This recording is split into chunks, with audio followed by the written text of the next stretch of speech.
Hi, as I always say, if you stumble across one of my videos on my YouTube channel, it won't hurt you. If you're in one of my classes, you're in the right spot. This video is specifically about self-efficacy.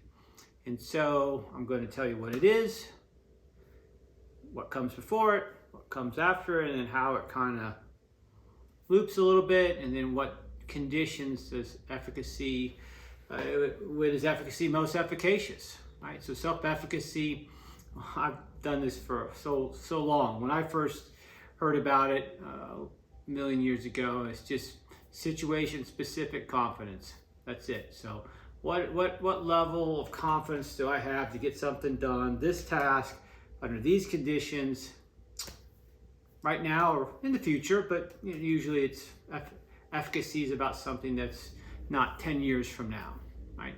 And so those beliefs, just like self-confidence, can be real or imagined. And that's kind of the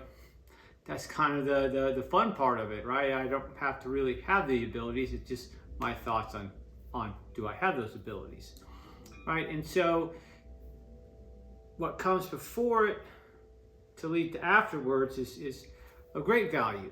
And we have to understand what's the address of our efficacious beliefs. And the kicker is always that we talk about these things that's always positive. It's always this way.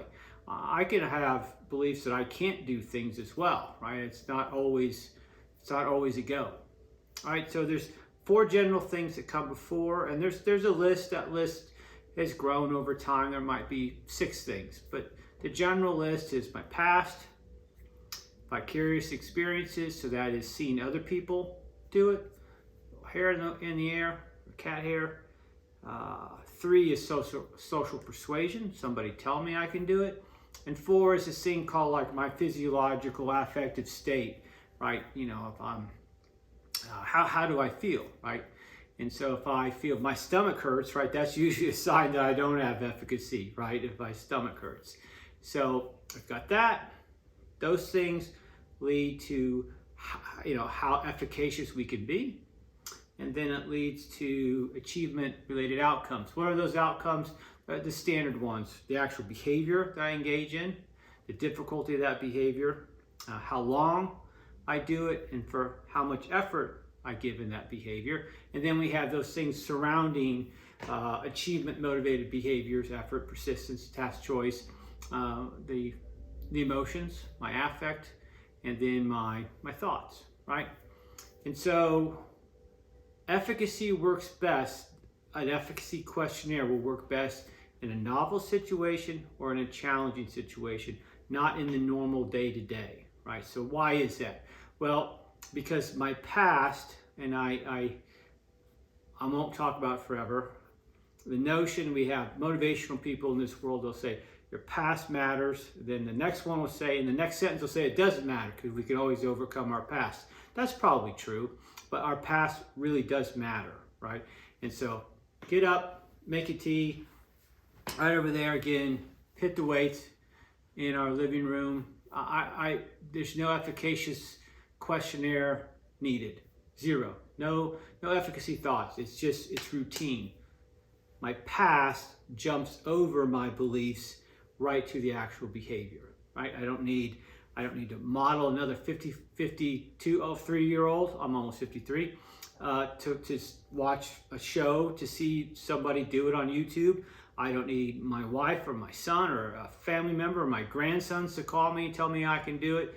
And I don't really pay attention to how I feel. It's a task it's a routine. I'm going to get it done. If it's novel, that could lead to us doing things that maybe we don't really have the ability to do, right? And so it's novel, so I don't really have this stuff here. And if somebody says, hey man, let's go get it done. Let's go get it done, Mark. I go, yeah, let's whatever it is. Learn karate today, right? I don't know anything about it, but then somebody encourages me and I have some beliefs, and then I go to karate class, right? Or something is a challenge. And so I started doing more pull-ups every day, right? And so my deep past is like, oh yeah, boom, boom, boom, boom, boom, right? My current past is not as boom, boom, boom, boom, boom, because I always suffer from this chronic I wrote the wrong way. All these things you see, you know, if you know me, all the stuff I write, and I sat the wrong way years ago. So it pops up, right? Right there, no matter what I do. Right? So it's a challenge, right? So, but I know I've done it before, I just not so recently, right? So maybe I do need to see somebody who's my age doing pull-ups, and then that goes, I know I can get this done. That person, you know, overcame a barrier and got it done. I can get it done.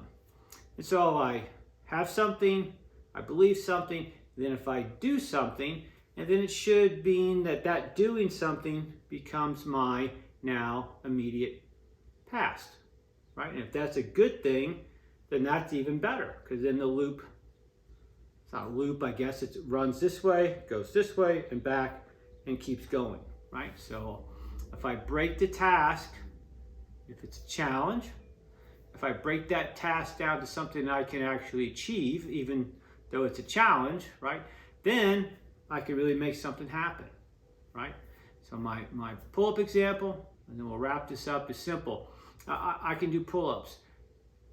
I can take the challenge a lot easier mentally and physically if I do 1 a minute. Now, if I said I'm going to do 100 and it takes me 100 minutes, I need to rethink, you know, my day, right? That's 100 minutes, a long time, right? So I'm going to do 5, the super wide ones. 1, and I go down, and I watch the clock. 2, go down and watch the clock. But what that does do, it gives me success, the outcome I'm looking for, and boom, my immediate past now says to my efficacy about pull-ups is, hey, my shoulder's not so bad. That injury was a long time ago. I can get this done, right? So look at our assignment. If you're in a class, you're in my class. We can all take a walk around the block. The assignment about barriers to exercise, physical activity. That's a good thought, right? It's beautiful outside today. I can take a walk around the block. But do I take that walk around the block under the conditions of rain, under the conditions of a Lubbock 60-mile-an-hour wind, right? That's what it's all about. Let's have a great week and keep going strong. See ya.